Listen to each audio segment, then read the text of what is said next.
Full disclosure, I'm Robin Farzad. Those out there who say, we should not work on finding the cure for cancer until we find the cure for all the other diseases and illnesses out there. Competitive cities have to do both. They have to grow economically, and they have to continue to invest in public education and all the other priorities as well. This week, Levar Stoney, mayor of Richmond, Virginia, on his full plate from Monument Avenue to Navy Hill, housing, schools, and naturally, Pat Benatar. Do stay with us.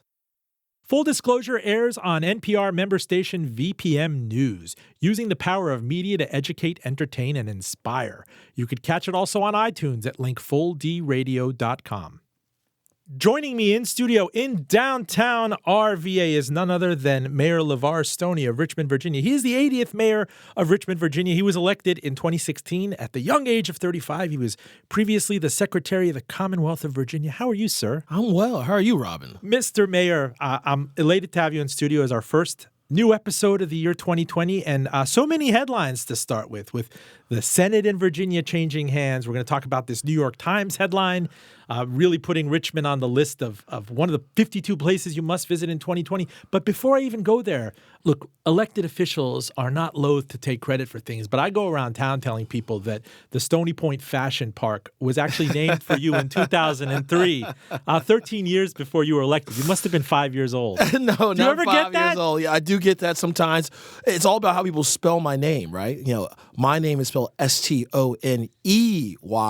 Stony Point Fashion Park is Stony. So I cannot take the credit. I've gone out to dinner several times on that story, and thanks for ruining it for me. But here's some interesting things. So the New York Times lists Richmond, Virginia as one of its 52 places to visit in 2020. When did you learn of that? I learned of that this morning, actually.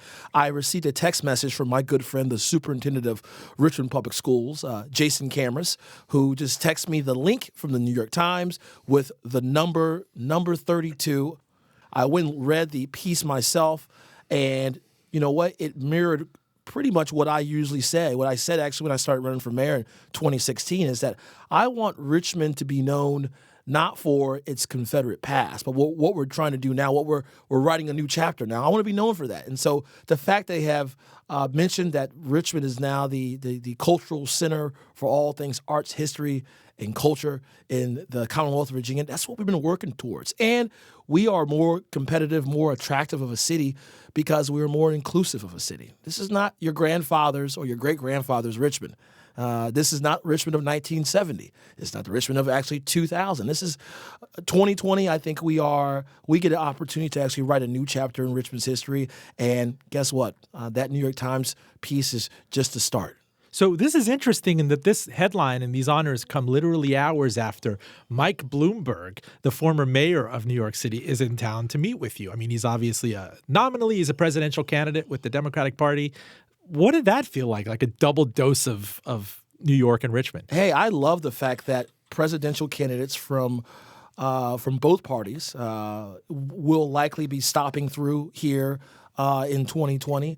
My assumption is that the candidate on the Republican side, Donald Trump, will be stopping through here as well. I still believe Richmond's a very competitive state, although we will lean towards the Democratic Party. Mayor Bloomberg's team reached out to me a couple of weeks, maybe a week ago, and said that, hey, the mayor's coming through town and wants to get coffee with, your mayor. And so that being me, we went to Ironclad Coffee. And I had, they said I had a decaf, Robin. I don't drink decaf. I drink, caffeinated, real coffee. Now, I got to say, Mayor Bloomberg requested decaf with a little water in it. It had been, I guess he had already had a lot of caffeine already flying in from Los Angeles. Did you know, Levar, that caffeine can give you heart palpitations? I could see him giving you that speech. Have you done anything about cholesterol? Robin, guess what? I didn't start drinking coffee until I became mayor. We have really good coffee in this town. Yes, we do. Apparently, Steven Spielberg was wowed by Lamplighter. Some people are Black Hand aficionados, Blanchards, Ironclad. We've had him on the show previously. And we got great spots, Brewers Cafe, urban Yeah, hang yeah, suite. yeah. All the But people don't believe me. So I moved from New York, and when I came here, they were like, "Oh, you know what? You had a good run. Good for you." It was like downshift. They thought I was moving to Talladega or Tulsa or something. But then I How come dare here. they? Well, I did. I moved here. I married a Richmonder and fell in love with the city. And as you know, circa 2012, 2013, things really started to pick up. I mean, you said you were just in Oregon. We've been called the poor man's Portland, the poor man's Austin. I think that poor man thing is increasingly being Portland has jettisoned. nothing on Richmond. I tell you that. I was there for 8 days seeing my young brother. I could call my little brother, even though he's 36 years old. He's working in Oregon right now with the United States Air Force. Bought a home in Beaverton, and we spent a lot of time in Portland. But I have a hard time waking up in the morning to gray skies and rainy days. You get a little bit more than that here in Richmond. You get some sunny days. You get all 4 seasons, and it's just this is a beautiful place to live. You don't boast to people that we have the biggest Arby's in the world in Colonial Heights. That's not in your jurisdiction. No, I can't say I boast about. But it's the metropolitan. Arby's. How do you not tell people that we have the biggest I'm Arby's? sorry. You're in a green room in Rockefeller Center. Rob, I'm not a fast food guy. You heard about this, You're right? a pescatarian, and they serve a cod sandwich during lunch. I am a pescatarian in 2020. So I'm 7-8 days in. By the time folks hear this, I'll be maybe a week, 2 weeks in and whatnot, nice and healthy. Very good. Well, by way of transition, this year started just hours. I'm reading from a WTVR headline. In the hours after Richmond City Council voted to ask the Virginia General Assembly, newly Democratic, for authority over the Confederate monuments in Richmond, somebody spray painted concise messages on the monuments. This is racist on Jefferson Davis, the former president of the Confederacy, and the phrase "God is gay" was spray painted on the monument to Confederate General Stonewall Jackson, which is now on the intersection of Monument and Arthur Ashe Boulevard. How often, when you're on the road, do you get asked about the monuments? This is in such sharp relief now with the Cahinda Wiley statue and Monument Avenue being our prominent thoroughfare. When I travel, I don't hear a lot about the Confederate monuments, let's say, west of the Mississippi River. But east of the Mississippi, in the Northeast or in other parts of the South, in the Mid-Atlantic, we are known for our Confederate iconography. And we've got to change that because, after moving here since, 2012, 2013, that Richmond's a whole lot more than a bunch of monuments on Monument Avenue. And so, the last time I got really asked about this was I was speaking to a course at Harvard, and I think that's pretty funny nowadays, that me, the JMU grad, first in my family to graduate from high school, now going to Harvard to speak to kids about what we were doing here in Richmond. I think this is pretty funny. I got asked about Monument Avenue and monuments here in Richmond and what we were going to do, and this happened actually after the city council rejected the resolution that recently was approved the second time. I have a question every time I go up and down Monument Avenue, specifically looking at Jeff Davis.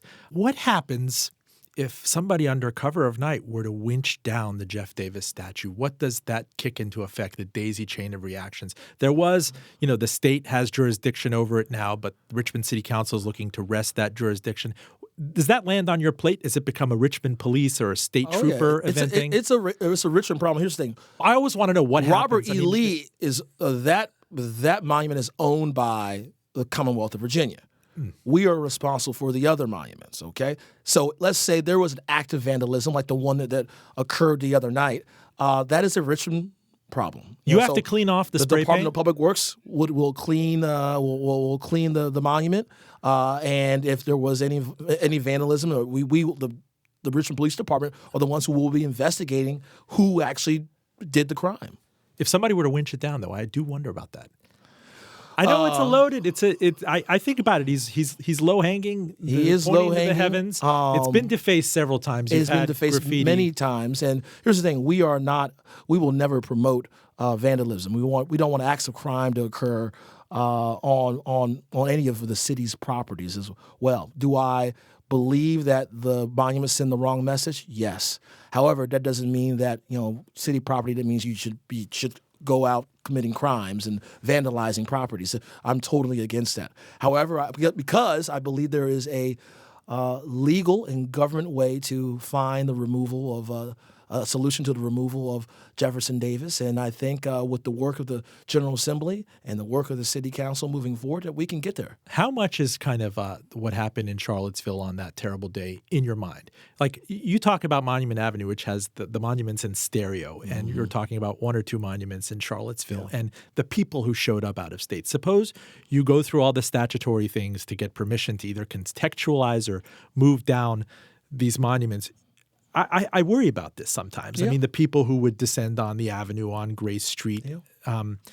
Is that instructive? And yet you could study New Orleans or Chapel Hill and other places where the reaction was more muted.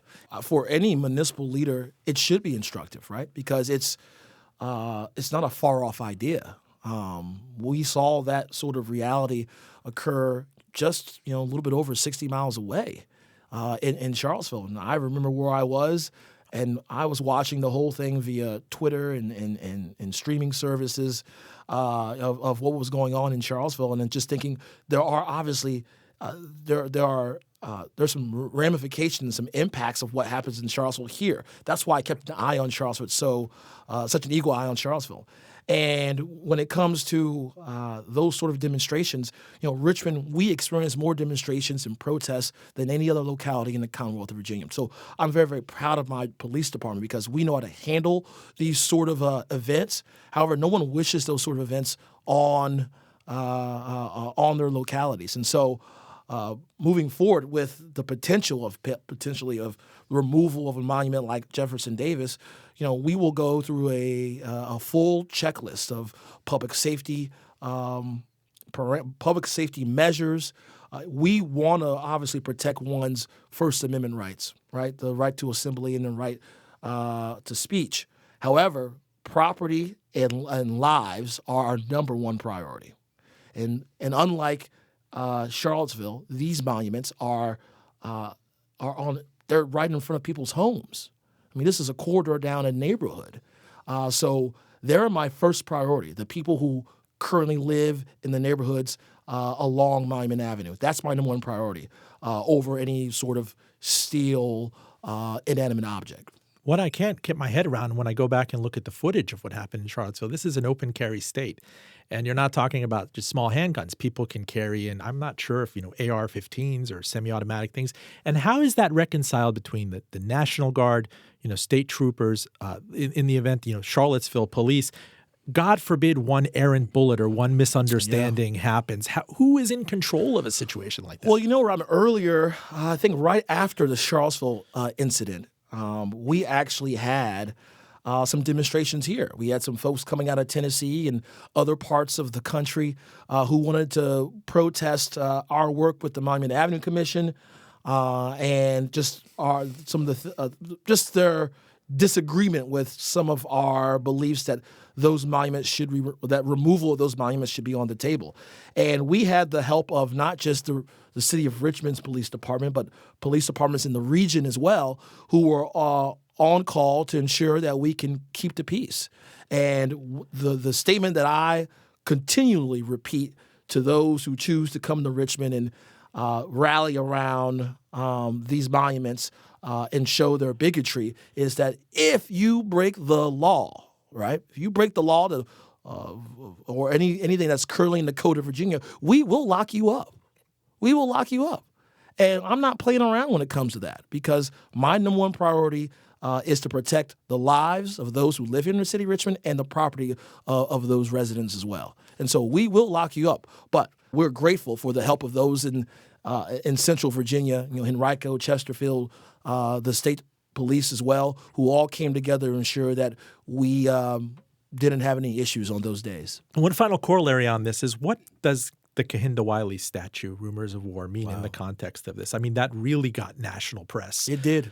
It was posted up, this statue that began its march in Times Square and came to the Virginia Museum of Fine Arts, and it's perpendicular to Monument Avenue. It's on Arthur Ashe Boulevard facing, I guess, Stonewall Jackson on Monument Avenue, just north of it. What does it mean?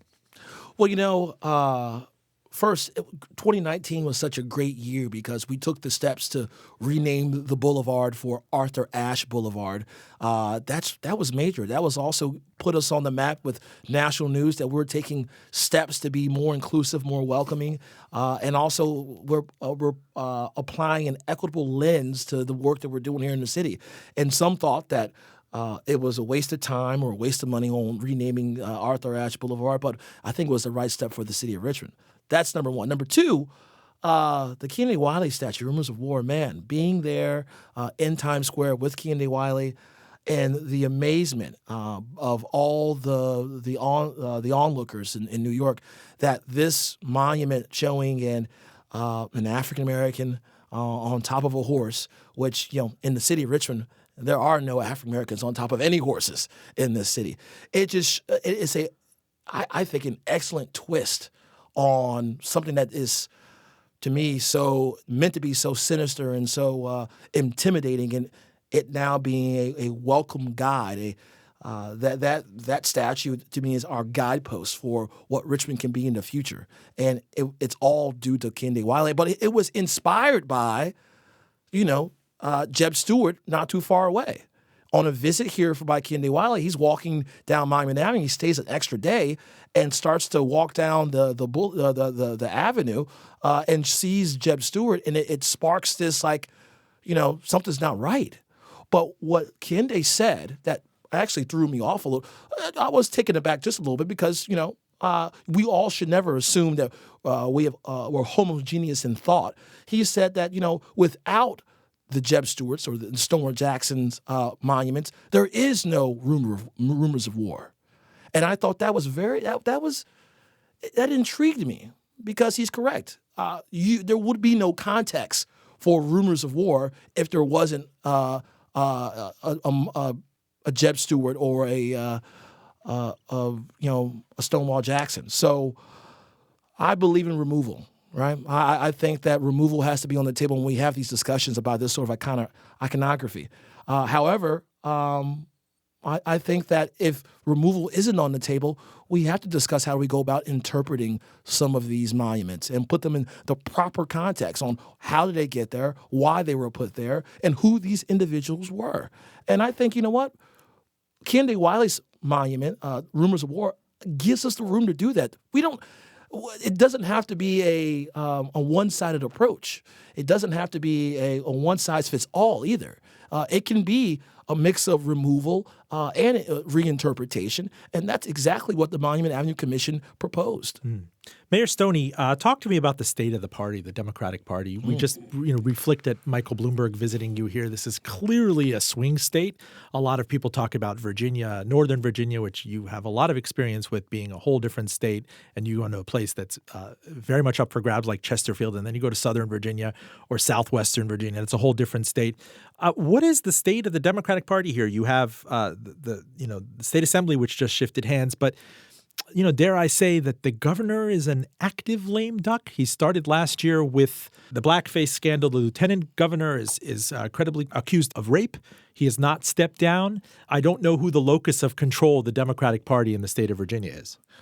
Yeah. I know that's a lot to unpack. Well, here's the thing. Mike Bloomberg came here and visited with you. I've seen this party when this was a red state, right? When this state was the majority of the congressional delegation was Republican, the House and the Senate and the legislature was Republican, the governors, the statewide candidate offices were Republican, and how far we've come since the time I graduated from college in 2004 to be now here in 2020, and we have full control of the General Assembly, full control of all statewide offices in this state, and also a majority of the delegation to Congress as well. We have done a total 180 when it comes to demographic changes, despite the gerrymandering of lines by the Republican Party. And you saw Ralph Northam running a victory lap about that when the state went blue. That's right. I mean, Ralph Northam helped fund campaigns. There was money left in his coffers and everything. But I still wonder, was this more of kind of an ongoing 2019 blue wave thing, or Has he re-wrested control of the party in the state? Well, here's the thing. I do credit Governor Northam for his work in 2019. He did what was necessary when he could for candidates around the state. However, there was a host of other individuals involved in winning back this majority in the House and the Senate. Well, one that comes to mind for me is Terry McAuliffe, the former governor of Virginia, my mentor and my former boss as well, who, after saying he did not want to be he did not want to run for president of the United States. He actually got into the mix and said, you know what, I'm going to make sure we win back this majority because we were, the three statewide leaders for the Democratic Party were sidelined. Including Attorney General Mark Herring. Exactly right. And so this is the guy who went out there and, traveled the country alongside our new speaker, Eileen Fillercorn, and the majority leader in the Senate, Dick Sassall, to bring these dollars back, these resources back to invest in races throughout the Commonwealth of Virginia. And that's how we won the majority. And so it's a collection of individuals who actually help us win the majority, whether it's Mike Bloomberg and his outfit that focused on common sense gun measures. Sure. Tom Steyer's outfit was here as well. So all across this country, there are a number of Democrats, progressives who came together and said, let's get it done. And I would be remiss if I did not recognize the number of grassroots leaders out there who made this whole thing happen. So as a party, we're lucky enough to have many leaders, right? And what I think what last February showed the Democratic Party of Virginia was that this party is bigger than one person. Well, three people. I mean, this is at the very top. We're talking about the governor, the lieutenant governor, the attorney general. I think what 2019 showed that this party is not in the past. Let me just give you some history. In the past, this party, our state party, was always dependent upon one individual. Right? We went up and down. We ebbed and flowed with the election of a governor. When Mark Warner was elected, after us being in a drought for so many years, the party was big and bold again. And then when we lost the governorship to Bob McDonnell, we had some dark, dark days. Were you on the brink of calling for the triple resignations when the blackface scandal and the sexual assault scandal broke a year ago? The party does a tremendous amount of introspection, like with what happened with Al Franklin. And Kristen Gillibrand said, we need to cleanse ourselves before we start taking on President Trump and his record and whatnot. And you saw that kind of stop at the Virginia level. They're like, well, if you're not going to have an asymmetric warfare, if that's not being asked of the commander-in-chief, why should we sacrifice party leaders? Yeah, well, I was one of the first to call for the resignation of Governor Northam, and I did call for the resignation of the lieutenant governor as well. Those were all value-based decisions by me.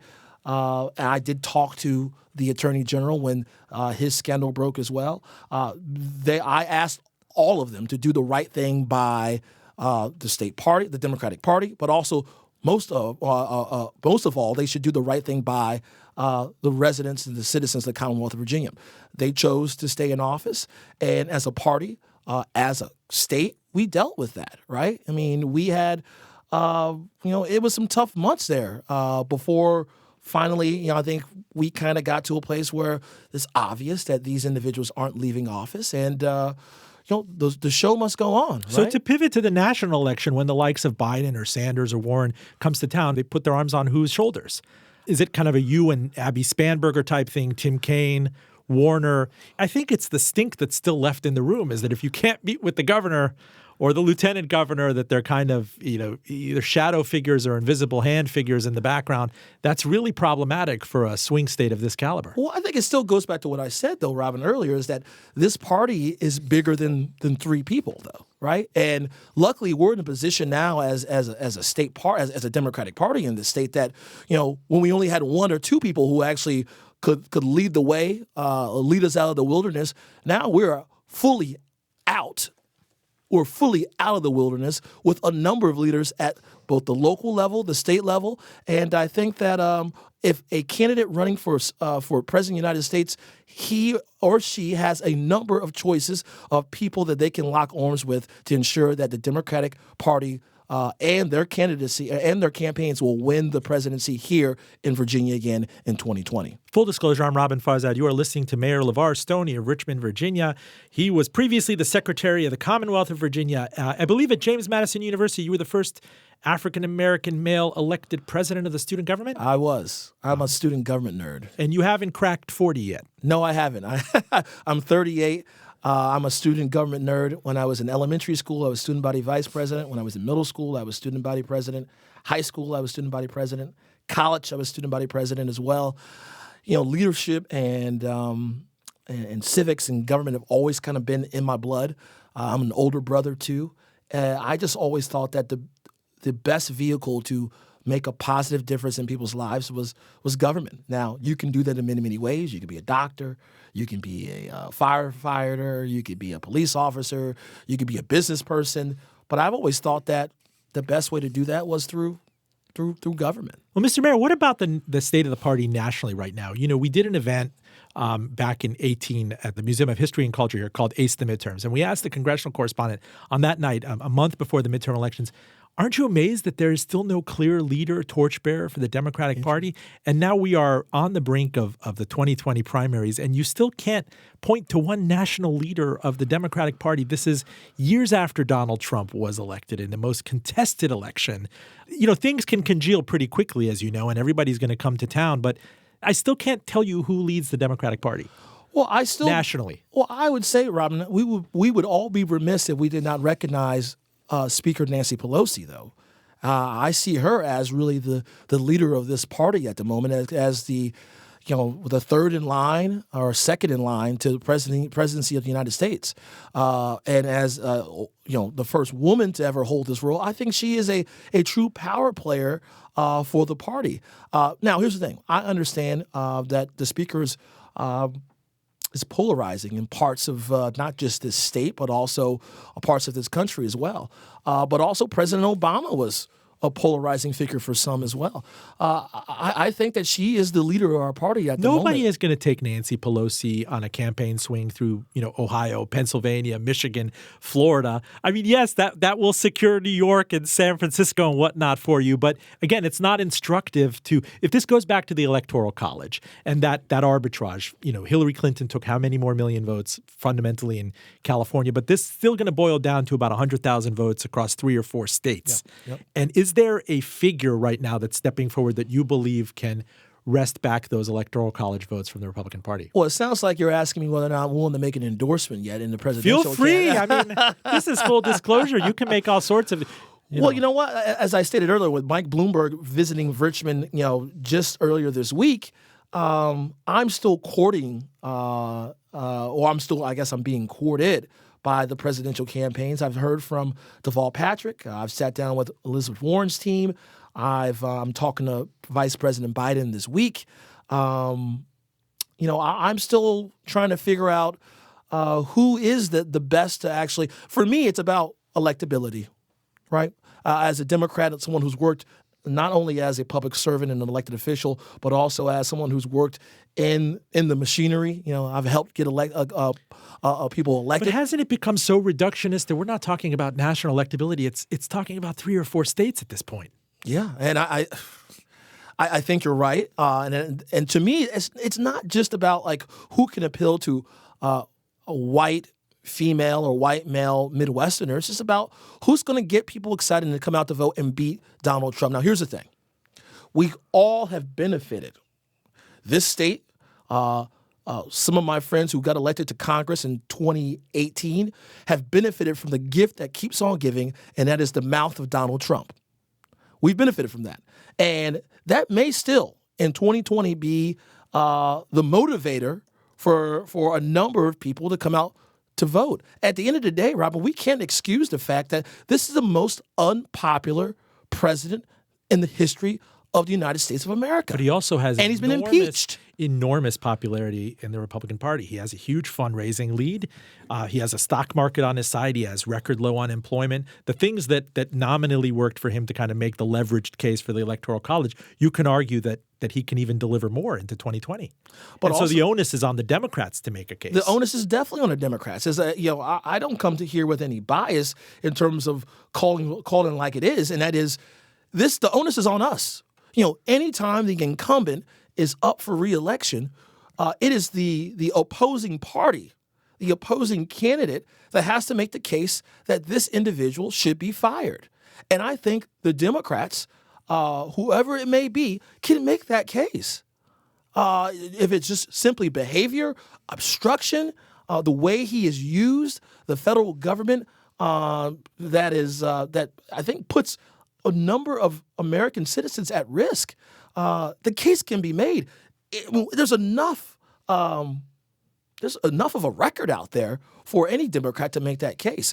But who is the best messenger for that? And for me, I want someone who is pragmatic, someone who is going to be practical about what we can actually do. I love, as mayor, my job is to be not only aspirational about where Richmond should go, but also to be the pragmatic voice in the room to say, like, okay, we may want to go there, but today this is what we can do.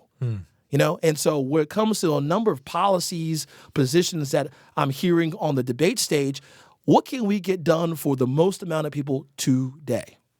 According to 538.com, Donald Trump starts 2020 as the most unpopular president since Gerald Ford to run for re-election. My son asks me about the Electoral College all the time. Yeah. This is not about the national vote. This is about a handful of swing districts across 3 or 4 states. This is about Wisconsin. It's about Michigan. It's about Pennsylvania.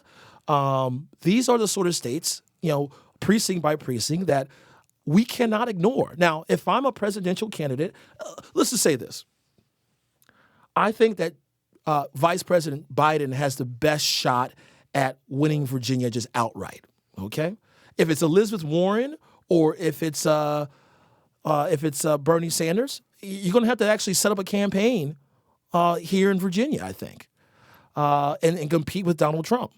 Now, if Biden were to win the nomination, he doesn't have to necessarily show up in Virginia all the time. He can spend that time that past candidates on the Democratic side were doing, spending time in Virginia, and he can spend that time in Michigan, in Pennsylvania, where I think he has a good foothold as his birthplace in Scranton, and in Wisconsin. Might as well ask you, are you open to a vice presidential nod?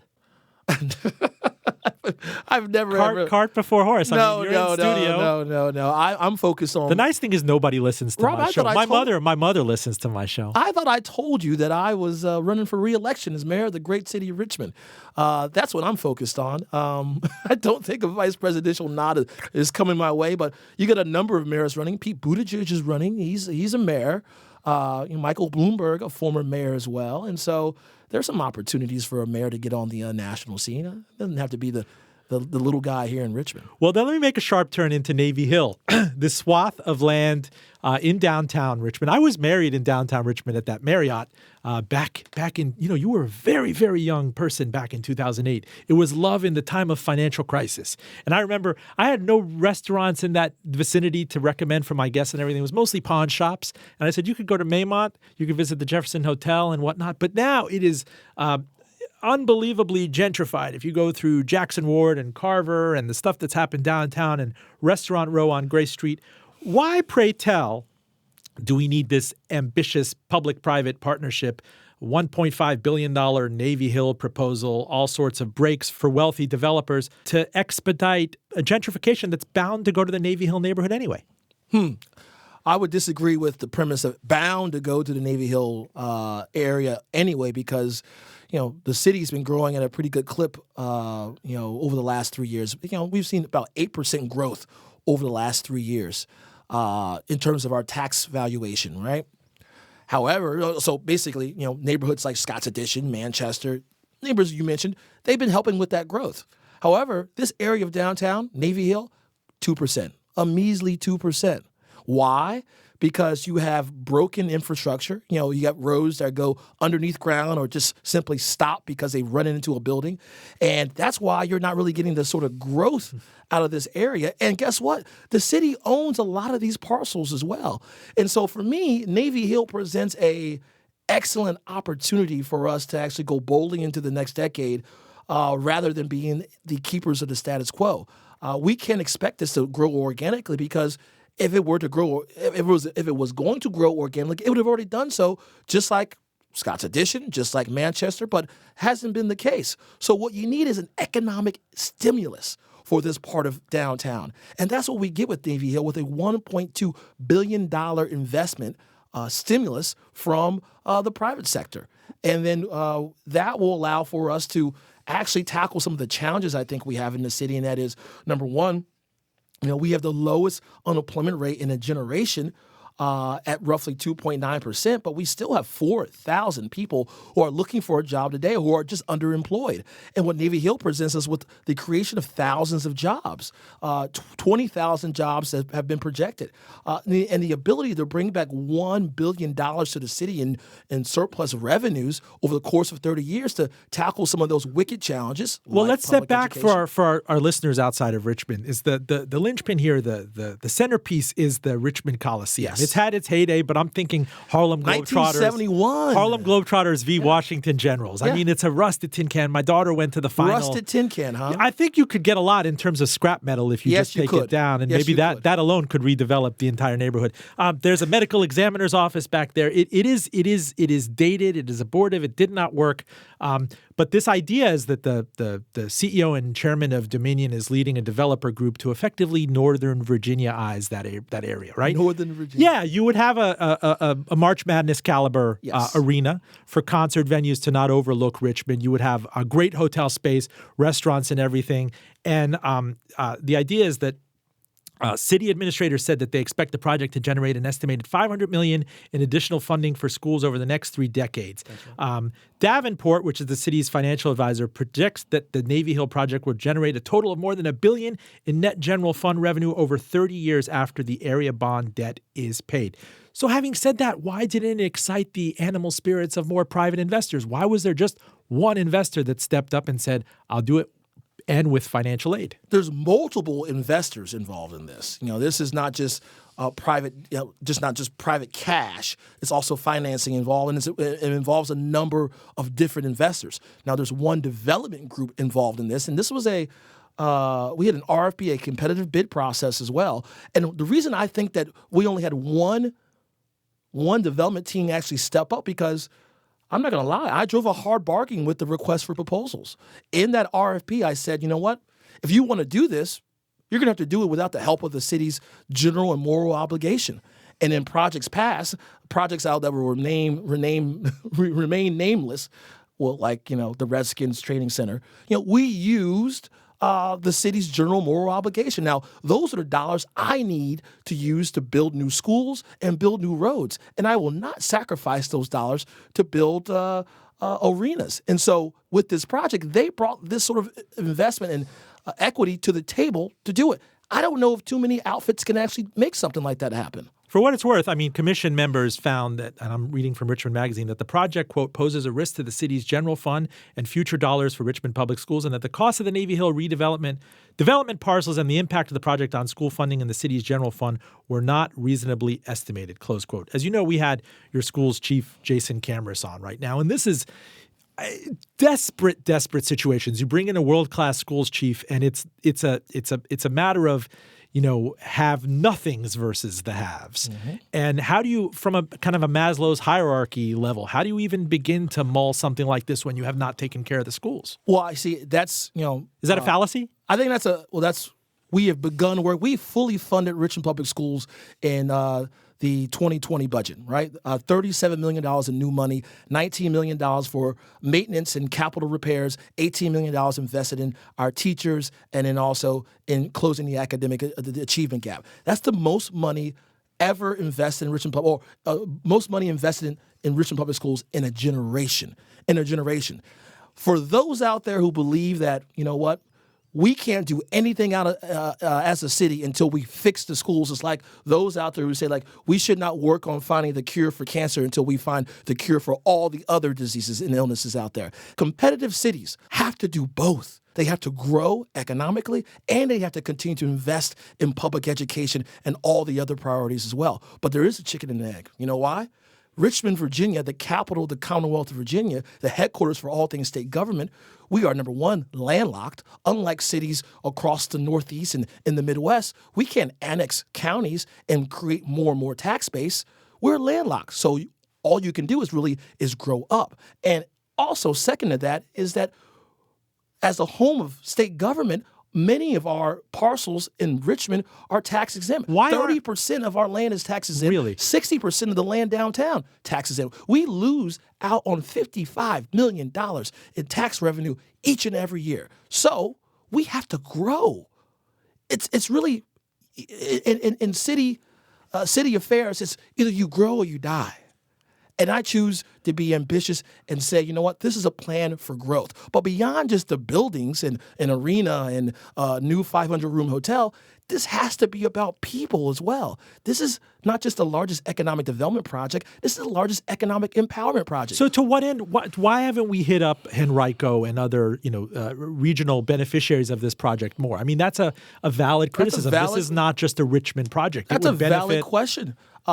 I would say, though, that we, the Richmond taxpayers, own these properties, not Henrico, not Chesterfield. So every dollar we get from a hotel guest in the new hotel or a visitor to the new arena, we would have to split that dollar with Henrico and with Chesterfield, even though we own the land currently.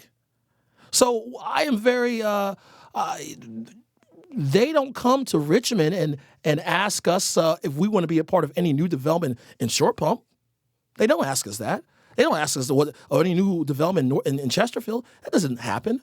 We own these properties, and it should be a return to the residents of the city of Richmond, a full 100% return, not splitting it with any other counties. And here's the thing. When people say, well, why shouldn't this be a regional project? I just personally believe that Richmond should and can do this by itself. I really do. And so for me, of that $1 billion that could be returned over the course of 30 years, I want 100% of it to be returned to Richmond taxpayers. Full disclosure, I'm Robin Farzad. You're listening to Mayor Levar Stoney of Richmond, Virginia. He was the youngest elected mayor of Richmond in 2016 at age 35. He's the 80th mayor of Richmond, Virginia. I am, fascinated to kind of open it up in the final third of this show. You're a young person, but back in my day, we would go roller skating, and the DJ would come on and say, "This is the point where you got free skate. We're going to play some Air Supply right now." And I would like to open it up to free skate, to things where you could kind of turn it around and tell us what we should be talking about, the important topics of state. Clearly, housing is a constant lament. Affordability, the eviction rate in this town. You could talk about tobacco taxation, which used to be very taboo, but you finally kind of moved on that. It used to be a third rail that you didn't touch. There are issues of the bus system in the state and mass transit. Suddenly there's development going on with high-speed rail. Richmond may or may not be the terminus of a fabled high-speed system in the Northeast Corridor. Jump ball, yours. Yeah, I'm very optimistic. When I said in 2016, it's still true today that Richmond is on the rise. And people say, well, I thought we've already arrived. If you think that we've already arrived, then, I think you're selling our city short, because we're on the rise. Each year we get better and better and more competitive as a city because we've become a can-do city. I just choose not to be a defeatist, someone who doubts the potential of the city. But guess what? The time is now for realizing that potential. So in order to do that, we have to focus on the blocking and tackling, right? As mayor and as a city government, we got to ensure that the roads are smooth and you can actually traverse them, right? So we can ensure that goods and products can actually get around the city. We also got to make sure the water's clean. We got to focus on the blocking and tackling. However, the second part of this job is about uplift, about uplifting people and economic mobility. And you can do that in so many ways. And for us, that's creating pathways to economic mobility. That means investing in more in affordable housing, right? We got to have quality, affordable housing for all of our residents. And you know what? We are on the brink of some would say we are currently in a housing crisis. We're not as bad as places like Portland and Seattle and Washington. Yeah, but guess what? If we don't get cracking, we're definitely going to have some issues that are going to push some people out, and we got to get going. So I had a goal in 2018 to build 1,500 new affordable housing units in the city of Richmond by 2023, and I really do believe that we've surpassed that. That's more to come in my State of the City address towards later this month. In addition to housing, another pathway to economic mobility is mass transit.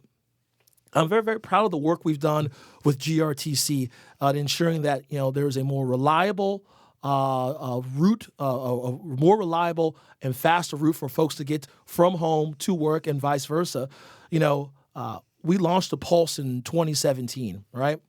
And our initial projection was maybe 3,000, 3,500 people will ride it daily. 7,000 plus people ride the Pulse, the BRT Pulse down Broad Street and Main Street on a daily basis. We've seen an 18% uptick in the use of GRTC since July of 2017. This is the way folks get from their jobs, from their home to their jobs, to make money, put food on their table, and a roof over people's heads. I also believe that public education, improving public education, is a vital pathway for our young people to actually achieve the American dream. Can you comment on the Stay RVA movement? Oh, and this gosh. idea that kind of axiomatically, we talked with schools chief Jason Camrus about it, that, I talk to outsiders about relocating to Richmond, and they think automatically, reflexively, that if you do that and you live in the city, you got to send your kid to a private school. I've heard that it. It's the cost of doing business here, that elementary schools might be fine, but once you hit 6th, 7th grade, that's going to increase the cost of moving to Richmond overall. But now there's a nascent movement, and I met with, families in the fan that really want to take back ownership of these schools. But we saw tension over the past several months with this kind of echo, busing thing. You saw some candidates run dirty campaigns and saying that we're going to force desegregation on your schools again. And these are things that you thought were litigated back in the 60s and 70s. But it's extremely tough to desegregate a kind of a de facto segregated school system. Yes. And you know what? Schools become even more segregated because of the rezoning process. I really do believe, I really wish that we took some more positive steps to actually desegregate our schools. I was somewhat disappointed by our inability to be bold and do the right thing and diversify these classrooms. But other opportunities will present itself in the future. And you're right. State RVA is a nascent movement, but it is the number of voices and citizens involved are the sort of it's the sort of group and collective that you want to see to take the school system to the next level. Now, here's the thing. That does not mean that our school system currently can't excel. The school, the way it is today, can excel. I like seeing the fact that my white residents want to put their kids in Richmond Public School. But right now, we got to do the most, do everything we can that our black kids, right, which are roughly 85-90% of the kids in Richmond Public School are black kids living in impoverished conditions, in the challenges of poverty, that they get the best as well. And I'm glad that we care about Richmond Public Schools so much now that we are having these conflicts and we're having these tough discussions. But we can't forget about the kid who's growing up in, let's say, Gilpin Court or in Hillside, that, their parents maybe failed by Richmond Public Schools, and today they need our help today. The question is, that problem, and we said this with Jason Camrus, is it's structural. That's still hard tethered to the hyperlocal tax base. And you're never going to convince people in Windsor Farms to pay more for people in Gilpin Court. Well, I dealt with that earlier this year, right? In March of 2019, or earlier last year, in March of 2019, I put forward a bold plan to fund Richmond Public Schools by asking for a 9-cent increase on the real estate tax from $120 to rolling it up to $129, where it was pre-recession. And you would have thought that I was trying to tear down the Capitol. I did that because, number one, it's the right thing to do, and number two, our schools need it. They need a sustainable source, a revenue source, to ensure that we can, year after year, fix the problems that we see in Richmond Public Schools. We didn't get what we wanted. It didn't happen, but we were able to use some of those growth dollars. Luckily, the city of Richmond is growing every year, and we were able to use some of those growth dollars to invest in Richmond Public Schools. But guess what? We can't count on that sort of growth year in and year out, because one day, we've had a robust recovery, Robin, you know this, since the recession. One day, the gravy train is going to stop. And we're going to have to ask ourselves, we're going to have to look inward and say, what are we going to do about our schools?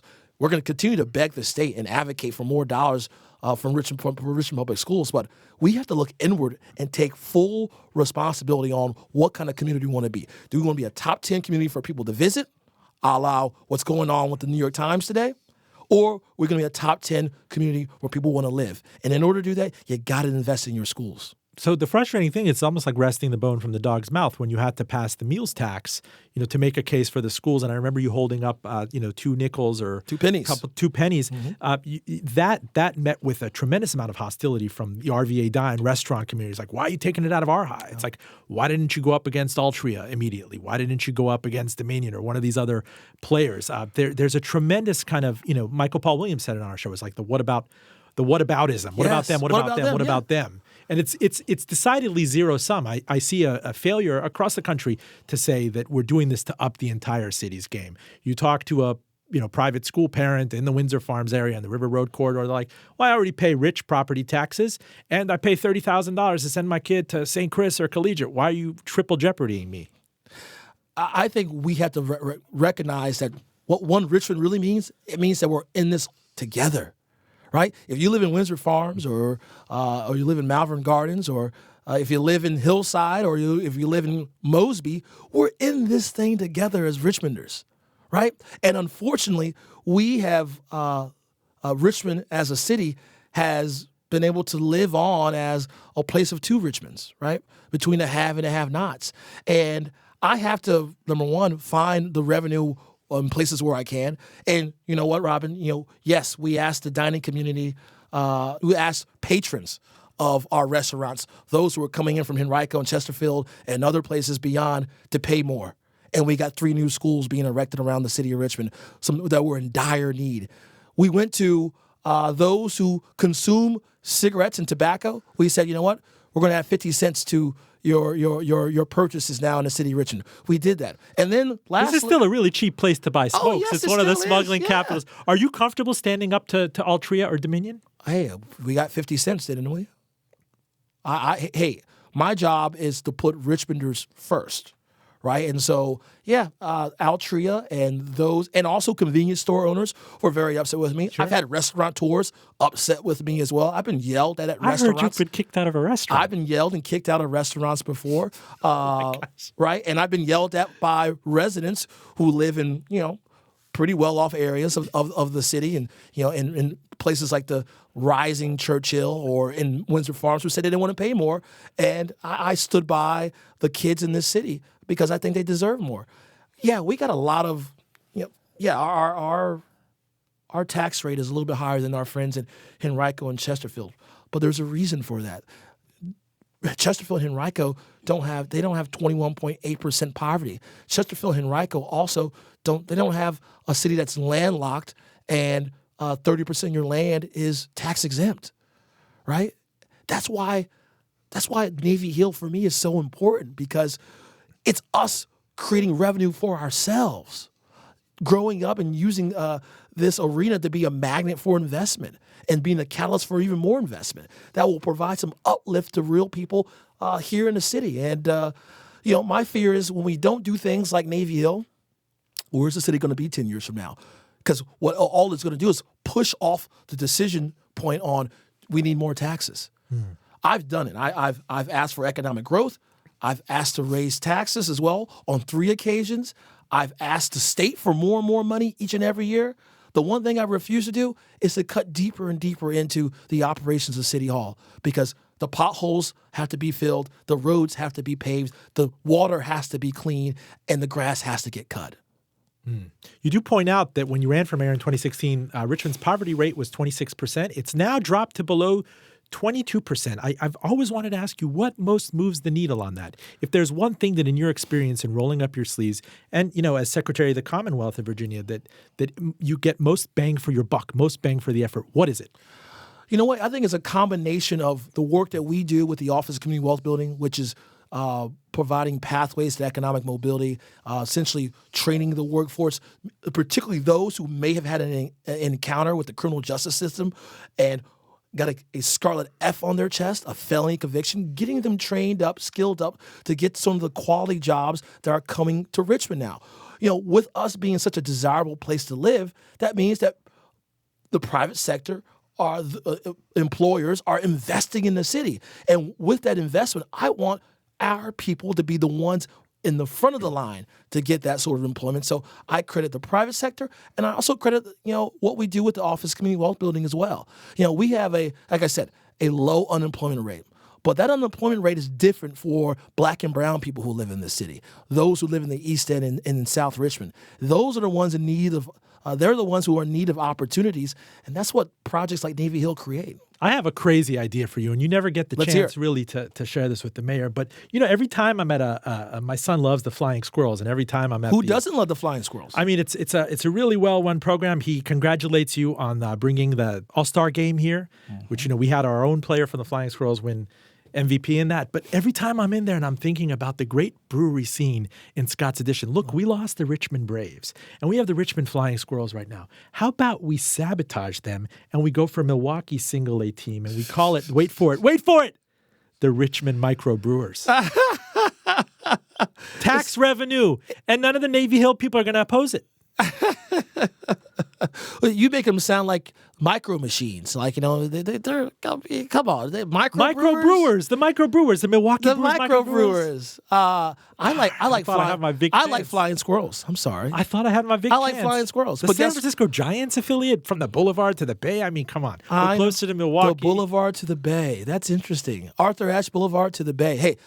That's the next economic development venture I think the city has to take a look at, and we're going to be entertaining proposals on that in the future. Scott's Addition is on fire. That's I don't understand it. I was there 10 years ago. It looked like a big brownfield or Superfund site to me now, and people are taking the dregs by the 195 and putting up all sorts of breweries and restaurants. Have you tried to go to ZZQ like before noon? It's hard to get in. It's difficult to get in. And I don't like to cut line or anything like that either. That's just not who I am. Do you know if you're ever on the downtown expressway and you drop my name at the toll booth, they give you 70 cents? I think I'll just pay my tolls, maybe. I don't want to get in any trouble. Nobody charges you tolls. I have an easy pass. So I am not kidding about this thing. I'm going to rope you into a stunt because it is essential for the future of Richmond, Virginia. As you know, there's a part of my show that is dog-legged into rock acts and music acts and bringing them back to Richmond. And to that end, I am inviting back native daughter Pat Benatar, who was big here in the early 70s. At night, she played at Sam Miller's in Shaco Slip. She worked at a bank branch on 3rd and Broad. One of her first songs was Daytime Job. I am daring her to come back to Richmond, Virginia. We're going to take her a box of the best donuts here, have one of the breweries make her a Benatar brew, and I hope and pray that you can offer her a key to the city. The key to the city, definitely. Or a duet or something. Do you hear that, Pat? You got to get back to the city of Richmond. She's a real tough cookie with long overdue. History, right? Yeah. But we have to bring her back. Got to bring her back. Pat. I mean, it's been 40 years of doing this, and we could tell the story, but I need help doing it. Hey, I got the key. You want to write the letter? Am I allowed to write that check? Whoa. That's all sorts of conflict of interest. No one said anything about check. We just said By the letter. way, where do you hold court to get kind of, shady solicitations done? Your predecessor would do it at Morton's down in Shaco Slip. Everybody knew that if you wanted a Mayor Dwight, First, I will never accept the premise of shady solicitations. Do it at a better place than Morton's, at least. Don't do it at a chain. Or I eat my dinner or enjoy a libation ranges. I love Cezanne. I love Adara. These are all both in the Jackson Ward neighborhoods. I love Restaurant Row on Grace Street. I love Rappahannock and Juan Gonzalez and Fat Dragon and Scott's Addition and Perch as well. It's delicious. Cressette in Churchill. It's delicious. Alewife in Churchill. My old go-to is Hill Cafe. Oh, yes. Gotta have the chicken blue plate, but I'm a pescatarian. You're a pescatarian. No fried chicken blue plate anymore. I cannot thank you enough for joining us, and I am going to put you up to that Pat Benatar stunt. You could tell your press secretary and everybody else because I'm hell-bent. We'll get the key. And apparently Thomas Jefferson High School sponsored her. Like, we can get a whole stunt. We can do it again. But really put that atop your agenda because you have nothing else going on. I think we talked about a lot. I think I got a lot going on. But Pat, come back to RVA. Mayor Levar Stoney, you are always welcome to come back to Full Disclosure. Thank you so much, Robin. Full Disclosure, our engineer is John Valentine. Special thanks to Kelly Libby. Enjoy this show on NPR member station VPM News, on the trusty NPR One app, which I cannot live without, and of course on npr.org. On iTunes, you can enjoy us at link fulldradio.com. Happy New Year. I'm Robin Farzad, back with you next week.